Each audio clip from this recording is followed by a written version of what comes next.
Salut les Geeksphères, aujourd'hui on se retrouve pour pourquoi? Bah bien sûr, on va se retrouver pour une vidéo tuto. Non, Yu-Gi-Oh! Donc aujourd'hui on se retrouve pour s'amuser avec les batailles de légende dans la joie et la bonne humeur, comme bah de toute façon parce que c'est la suite de la première vidéo, c'est la partie 2. Les gars, si vous n'avez pas suivi, enfin si vous avez voulu voir que la partie 2, go, bah on est sur la partie 2, vous aurez une partie 1 si vous voulez, pour voir le début de l'ouverture, parce que je sais très bien que je parle beaucoup trop, et donc du coup, bah on va découvrir ensemble ce qu'il y a dans cette partie 2 de la boîte, et voir ce qu'il y avait dans les boosters, pour avoir l'intégralité de la boîte, et savoir quel était le contenu, et savoir ce qu'on pouvait faire avec l'intégralité de cette boîte, et s'amuser derrière à la maison, parce que c'est ça le but. Donc on voit ça tout de suite. Bon bah c'est parti pour la suite de l'ouverture dans cette partie 2 du Bataille des légendes. Ce coup-ci je me suis dit je vais vous laisser en tas un petit peu ce qu'on retrouve dans cette boîte, ce qu'on a pu retrouver déjà dans cette boîte. Donc je vais vous faire une petite présentation rapide de ce qu'on a pu voir dans la première partie. Donc on a vu qu'il y avait des Hérovision, donc on en a parlé, hein, si vous voulez voir un peu les effets, on n'en reparlera pas trop dans cette vidéo. Après on va retrouver certaines cartes Salamandre pour les reprints, hein, pour le plaisir. Il y en a d'autres qu'on a vu, hein, comme le Dino Luther. On va découvrir des TG, les TG pour l'instant bah, j'ai tout ouvert que celui-ci. On va découvrir un dragon à 5 têtes, parce que là c'est juste le plaisir. On va retrouver certains monstres Link qui sont liés à des archétypes et qu'on n'avait pas encore reçus. On va découvrir un nouvel archétype que l'on ne connaissait pas, qui va se lier un petit peu dans la storyline normalement aux demoiselles de fortune, que c'est les sorcières de la bonne aventure. Après, on va découvrir Marionnette de l'ombre, hein, c'est pour ça que je me suis mis sur ce tapis-là aujourd'hui. On va découvrir un petit peu des petites impressions d'extra deck plutôt sympathiques, hein, plutôt quali. Je vais aussi vous remettre le petit monstre d'extra deck, le nouveau numéro qu'on n'avait pas encore, hein, le numéro 60, hein, que je vous laisse redécouvrir. Là, ça va être les secrètes hein, qu'on a ouvert, on redécouvrira ça à la fin de la vidéo. Et le dernier archétype qu'on découvre, un nouvel archétype dans cette boîte, c'est le petit archétype Guêpe de bataille, tout simplement. Donc bah ça c'est plutôt, ouais, c'est plutôt un bon archétype. Je vous laisse retourner sur la vidéo numéro 1 si vous avez envie de savoir plus sur les guides de bataille. Et puis on va voir un peu rapidement dans cette vidéo ce qu'il y aura, hein, parce qu'évidemment il y a plein de choses qu'on aura déjà présentées dans la première vidéo. Donc le résultat acceptable, hop, qui va avec les petites bonnes sorcières. Enfin les bonnes sorcières, les sorcières de la bonne aventure. On a le multiple guy Hérovision, donc lui on l'avait pas encore vu. Donc lui il nous dit que si on reçoit des dommages de combat ou d'effets, on peut le placer de notre cimetière dans la zone magie piège en tant que piège continu. Donc ça c'est un effet qu'on retrouve dans la majorité des effets des Hérovision de cette boîte, hein, les nouveaux. Et il nous dit que on peut après évidemment sacrifier un monstre héros quand il est en zone magie piège, en tant que piège continu, pour le invoquer spécialement, et il aura un effet quand il va être invoqué spécialement. Il nous dit que on fait gagner 800 d'attaque à un monstre face recto sur le terrain. Donc voilà, on peut booster un monstre sur le terrain quand il est invoqué de cette façon. Plutôt sympa. On a le dangereux héros de la destinée. Alors lui il n'est pas vraiment héros de vision, mais il fonctionne bien avec eux hein, parce qu'il est dark, il est très très dark. Alors lui il nous demande un monstre héros de la destinée et un monstre à effet héros ténèbres, hein, tout simplement. Donc il a 2600, il va nous permettre de défausser en effet rapide une fois par tour une carte depuis notre main pour faire gagner à tous nos monstres héros de la destinée une attaque égale une attaque égale à 200 fois le nombre de héros de la destinée qu'on a dans notre cimetière. Ce qui peut être très très fort, ce qui peut nous permettre de faire de très bonnes combos, hein, comme je vous dis, ça peut très bien entrer dans le deck. Si on met certains héros de la destinée, genre les disques, les choses comme ça, pour pouvoir tout simplement, ou les perses ténèbres, pour pouvoir simplement avoir plus de monstres rapidement sur le terrain, et aussi avoir la possibilité de refaire des redraws quand on a une main vide. Donc ça c'est plutôt fort. Après on a l'assommement sonique, voilà, un petit piège qui nous dit que lorsqu'un monstre de votre adversaire déclare une attaque, annulez l'attaque, puis vous pouvez invoquer spécialement un centinaire de max niveau 4 TG, un centinaire de max niveau 4 ou un monstre TG depuis votre main ou deck. Ça reste vachement cool ça quand même, hein, dans Sonic. Hein. Je pourrais même le jouer dans un robot bureau. J'invoque un robot bureau 01 gratuitement si on m'attaque. Cool. Après on a l'attelage de la colère à double traction. Alors c'est pas écrit sur son petit nom, hein, mais il faudra comprendre qu'il fait partie non pas de l'archétype chenille infinie, même si on pourrait s'amuser avec chenille infinie, mais plutôt à mon sens l'attelage à colère de double traction, je l'aurais plutôt rangé des fois avec les trains. Parce qu'il nous dit, enfin ouais, il a très bien avec les deux hein, éventuellement. Deux monstres machines, non utilisables comme matériel lien, vous pouvez utiliser qu'un des effets suivants de l'attelage à double traction et une fois par tour. Durant la même phase, effet rapide, vous pouvez envoyer un monstre depuis votre main ou terrain au cimetière, puis cibler un monstre machine de niveau 10 dans votre cimetière, invoquez-le spécialement en position de défense, et vous allez laisser ses effets. Et si cette carte est dans votre cimetière, vous pouvez envoyer une carte depuis votre main ou terrain au cimetière, invoquer spécialement la cible. Donc, l'attelage, ça reste un truc qui se réinvoque, on met des liens, on l'envoie au cimetière sur...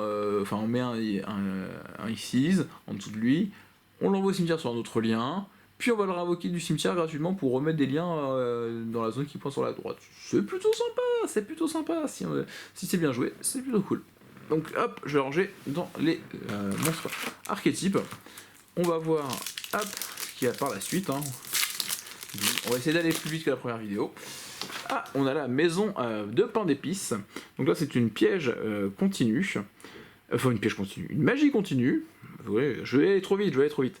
Durant la stand-by phase de votre adversaire, vous pouvez faire gagner 600 d'attaque à autant de monstres qu'il contrôle que possible, puis détruisez autant de monstres qu'il contrôle que possible, avec minimum 2500 d'attaque, et si vous le faites, gagnez un nombre de LP égaux au nombre de monstres détruits x 500.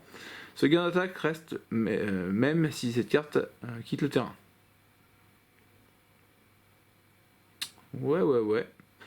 Bah évidemment, c'est plutôt cool. Et on peut évidemment activer l'effet qu'une fois par tour. Hein. Mais bon, on booste les monstres adverses pour essayer de les détruire. C'est une façon de faire. Moi j'aime bien. J'aime bien dans le principe. Dans pas mal de decks, effectivement, ça leur réduirait tous leurs monstres. Donc la bonne maison de pain d'épices, plutôt cool. Un dessin invocateur. On va avoir une guêpe de bataille. Azusa l'arc fantôme. C'est une 2200-1600. C'est vrai que bien sûr, synchro 120 toniseur. J'avais pas fait gaffe si l'autre était. Non, elle est juste synchro. Hein. Donc celle-ci peut nous permettre en plus de repasser à l'update supérieur. Elle nous dit que lorsque votre adversaire reçoit des dommages d'effet d'une autre carte, guêpe de bataille, vous pouvez infliger à votre adversaire égaux à l'attaque d'origine du monstre. Les dommages, on inflige des dommages. Ouais, c'est bien ça déjà. C'est plutôt bien. Lorsque vous avez des dommages. Bon, après, vaut mieux que ce soit plutôt celui-ci. Hein, comme ça, on lui file les dommages d'effet de celui-ci et il reprend 2500. Hein, plutôt que prendre tout simplement 100 avec la petite guêpe niveau 1 qu'on avait déjà vu. Et après, il nous dit que lorsqu'un monstre détruit au combat avec votre adversaire,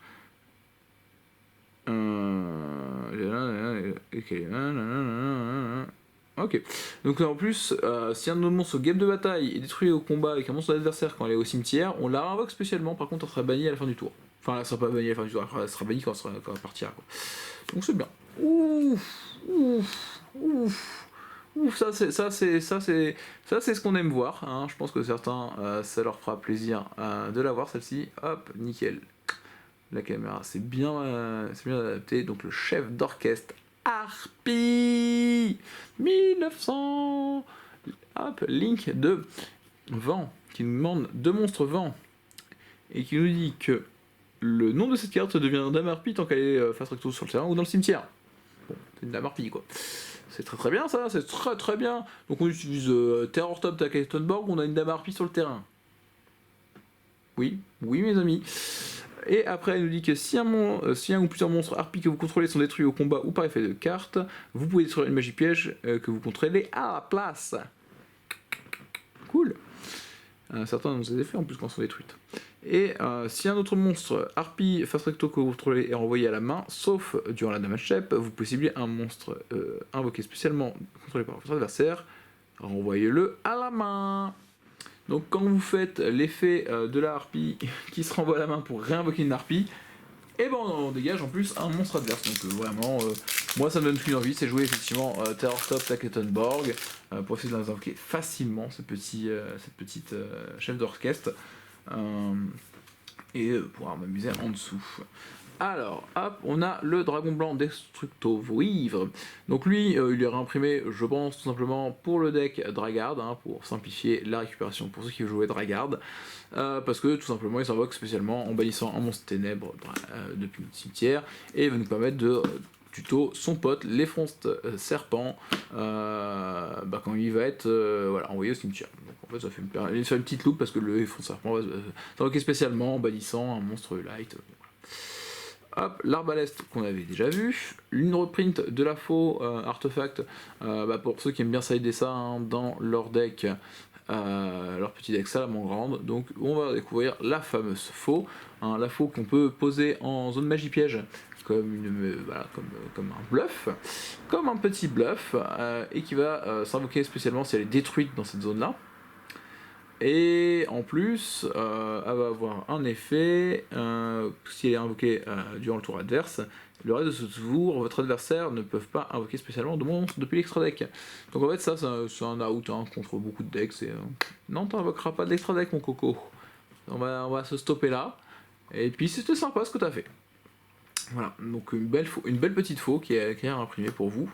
Et puis c'est marrant, c'est qu'elle va plutôt bien avec les Eurovision au final, parce que ça se pose dans les zones magie piège, dans tous les sens, c'est rigolo.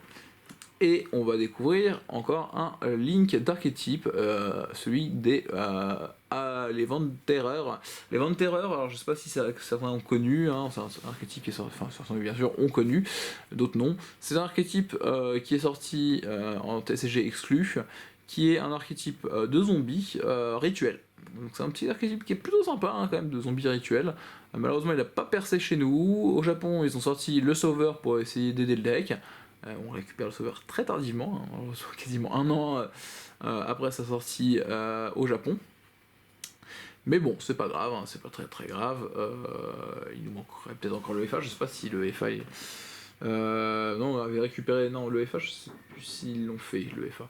Mais en tout cas, voilà, bon, le Vent de Terreur, qu'est-ce qu'il nous dit? Il nous dit qu'il va, de toute façon, comme les harpies, il va changer de nom, il va devenir Assassin Vent de Terreur, parce que ça, tout l'archétype tricks sur l'assassin Vent de Terreur, c'est un mec qui aurait perdu sa femme, ou je sais pas quoi, c'est un truc glauque, si vous allez voir la story un petit peu des Vents de Terreur, ça a l'air d'être glauque. Vous pouvez cibler un monstre Vent de Terreur dans votre cimetière, ajoutez-la à votre main. Enfin, une carte Vent de Terreur, on l'ajouter à la main.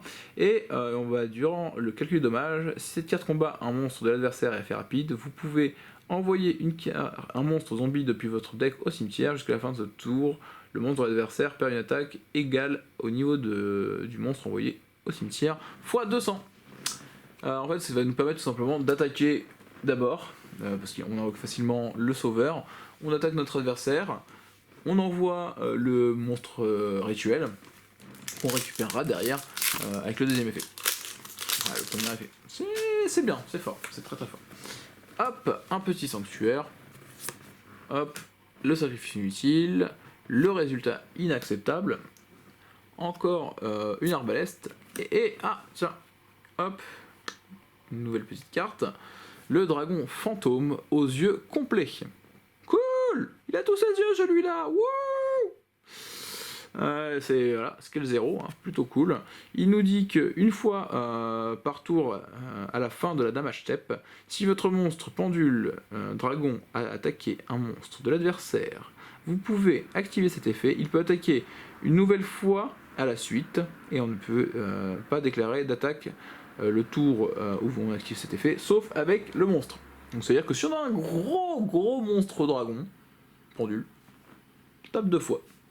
Alors, en même temps c'est bien parce que bon, en même temps vu ce que fait Dragon Pendule aux yeux impairs, il tape 2 fois sachant qu'il double les dommages, des fois ça peut suffire. En fonction de la tête du monstre en face. Si on envoyait par exemple un renard au cimetière et tout, et son attaque était à 0 en face, nickel. Sinon il a 3000, 2500, et il a un petit effet de monstre, il est ni invocable normalement ni posable, il est uniquement invocable spécialement depuis notre main ou face recto de l'extra deck, en sacrifiant tous les monstres qu'on contrôle, minimum 2, et un monstre pendule dragon inclus, et on va invoquer spécialement un dragon fantôme aux yeux, voilà, on peut l'invoquer qu'une fois par tour, voilà. Et une fois par tour, durant le calcul des dommages, si cette carte combat un monstre de l'adversaire, jusqu'à la fin de ce tour, doublez l'attaque actuelle de cette carte, et vous, une fois par tour, lorsque votre adversaire active une carte magie piège ou un effet de magie piège, effet rapide, vous pouvez envoyer une magie piège que vous sortez du cimetière, et on a eu l'activation. Le bon pote. Ouais, non, vraiment très très bon monstre pendule, très très bon monstre pendule pour le coup, ça me fait plaisir de le récupérer. Allez, on enchaîne. Hop, le petit renard. Chenapan. On a la petite flamette. Hop, qu'on connaît déjà. La bête, qu'on connaît. La poupée truquée, que l'on connaît. Et bah, on va découvrir une nouvelle guêpe de bataille. Ama, l'arc conquérant. Plutôt pas mal, hein, plutôt joli. Je vais me rapprocher parce qu'il y a beaucoup de texte.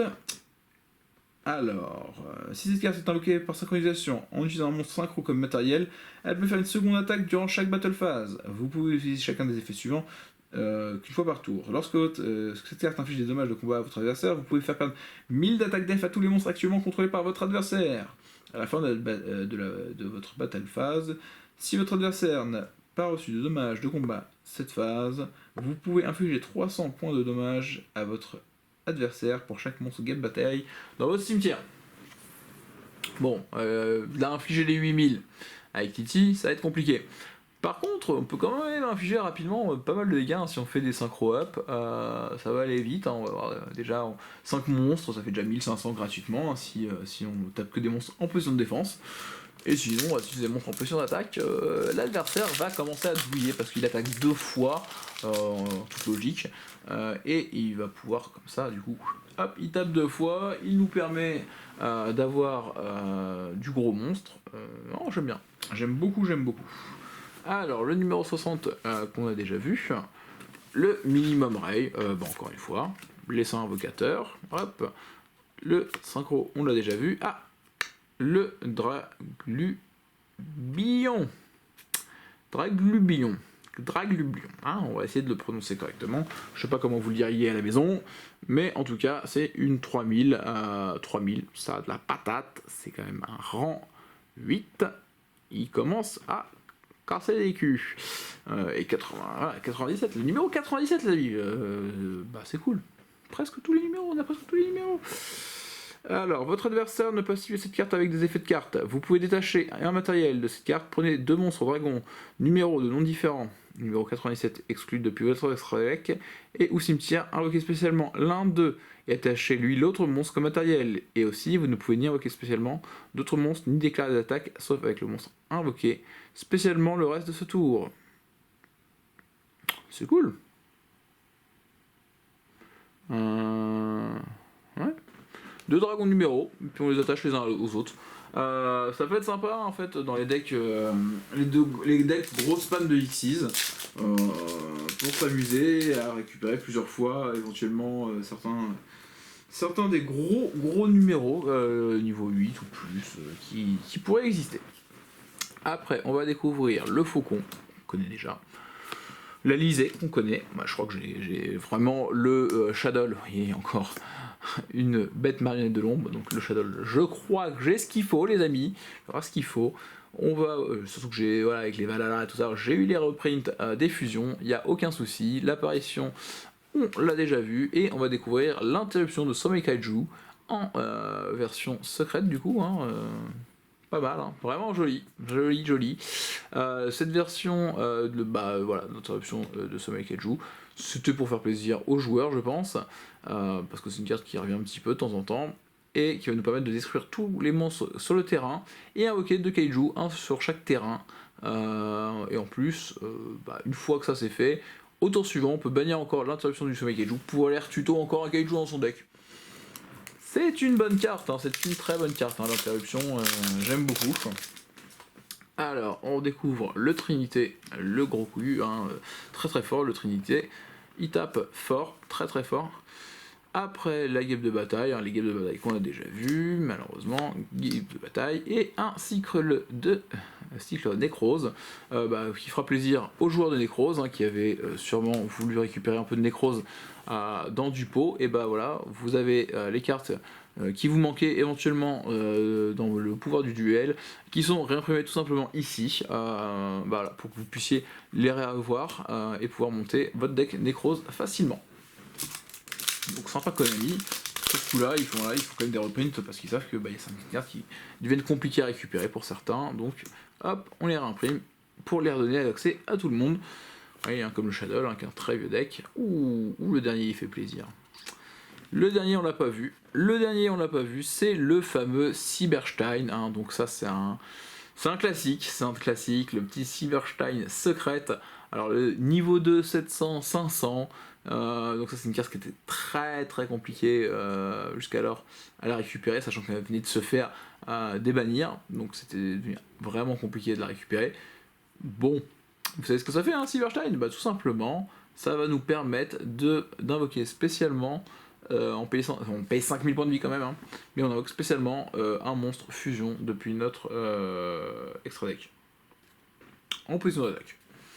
En fait, on va invoquer le pod 5 têtes. Hop, le pod 5 têtes, on l'invoque au Cyberstein. J'ai perdu 5000, mais toi aussi. C'est une façon de faire, je vous la conseille fortement. Alors, par la suite, hop, on découvre encore un profond nécro, c'est bien, toujours.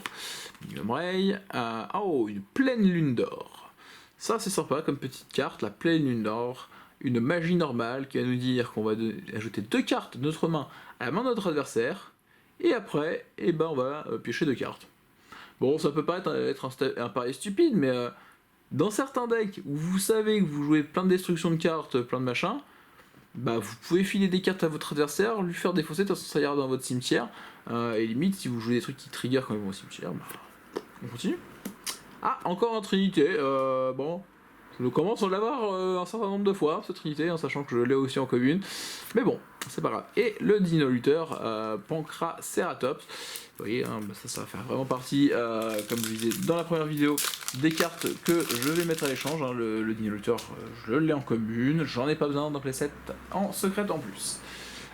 Pour ceux que ça intéresse, petite reprint de Herman. Donc ça c'est un gros must pour tous les decks héros, parce qu'il va nous dire tout simplement que lorsque cette carte est invoquée normalement ou spécialement, vous pouvez activer un de ses effets. Détruisez un monstre, un nombre de votre choix de magie piège sur le terrain inférieur ou égal au nombre de monstres héros que vous contrôlez, ou ajoutez un monstre héros depuis votre deck à votre main. Donc comme je vous dis, il se joue dans n'importe quel deck héros. Et voilà, il avait été quand même banni, il est revenu x1, et il reste très très fort, et c'est super cool. Hop, encore un synchro, une guêpe de bataille. Sting le poison, on connaît pas Sting le poison, qu'est-ce qu'il... Parce que voilà, on a découvert beaucoup de guêpes de bataille dans la première vidéo, mais on savait pas ce que faisait Sting le poison. Si cette carte est invoquée normalement ou spécialement, vous pouvez ajouter un monstre guêpe de bataille, Sting le poison exclu, de votre main, depuis votre deck à votre main. Et après, on a un effet rapide. Vous pouvez sacrifier un autre monstre en sec, puis cibler un monstre à effet contrôlé par votre adversaire jusqu'à la fin de ce tour, annuler ses effets. C'est cool. C'est plutôt cool. Et hop, les cartes qu'on a déjà vues, hein, le grand Chevalier Néos héros élémentaire. Alors là vous allez vous dire, effectivement il manquerait une carte dans ce... on va voir ce qui se passe dans le dernier booster.